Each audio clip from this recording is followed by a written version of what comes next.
साथियों, आज हम उस पवित्र भूमि पर खड़े हैं जिसने विश्व को ज्ञान की अमूल्य धारा दी।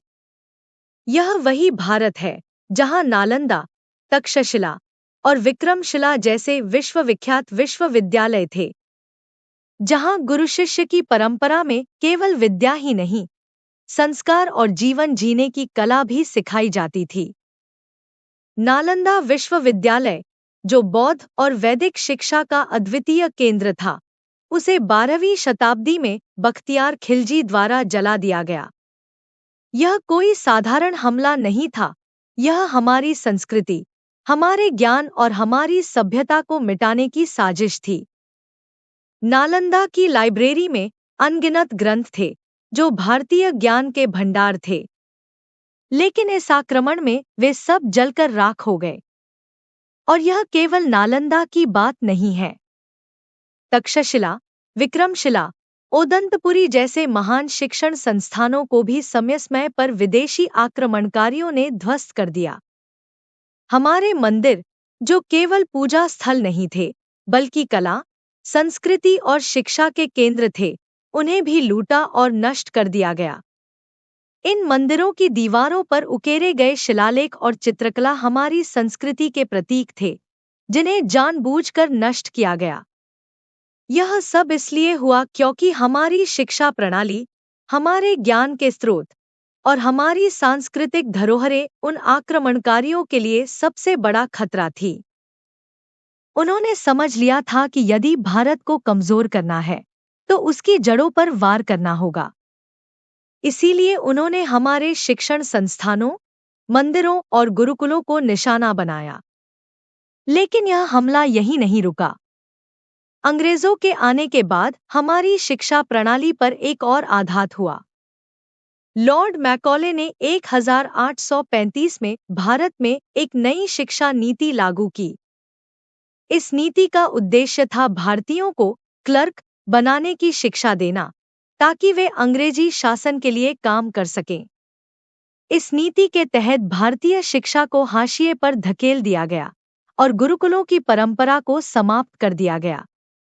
अंग्रेजों ने न केवल हमारे शैक्षिक ढांचे को बदला, बल्कि उन्होंने हमें मानसिक रूप से गुलाम बनाने का भी प्रयास किया।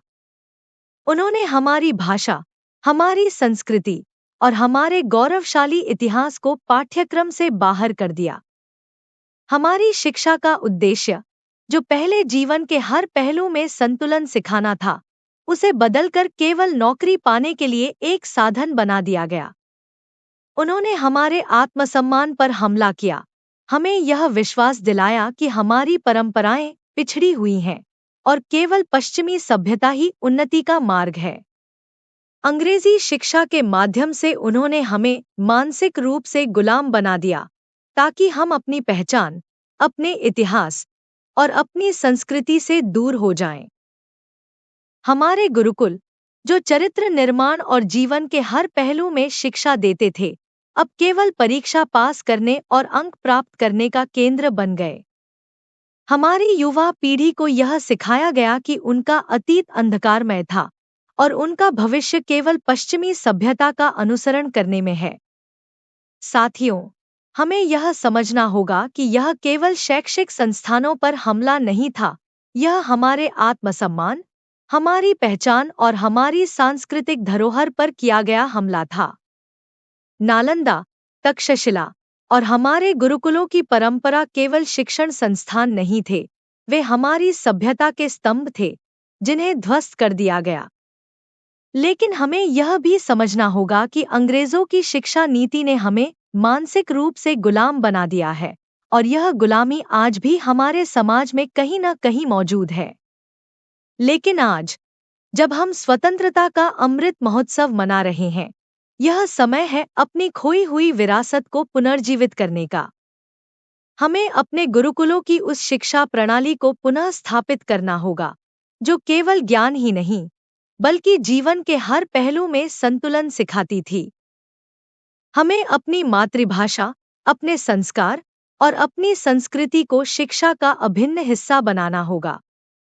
हमें मानसिक गुलामी की इन जंजीरों को तोड़ना होगा और अपने बच्चों को एक ऐसा भविष्य देना होगा जो भारतीयता के गौरव से ओतप्रोत हो।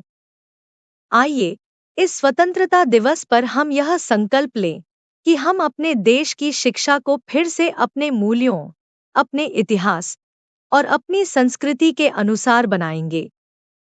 हम नालंदा, तक्षशिला और गुरुकुलों की पवित्र परंपरा को पुनः स्थापित करेंगे, ताकि हमारी नई पीढ़ी अपने गौरवशाली अतीत से प्रेरणा लेकर अपने भविष्य को उज्जवल बना सके। जय हिंद, जय भारत। धन्यवाद।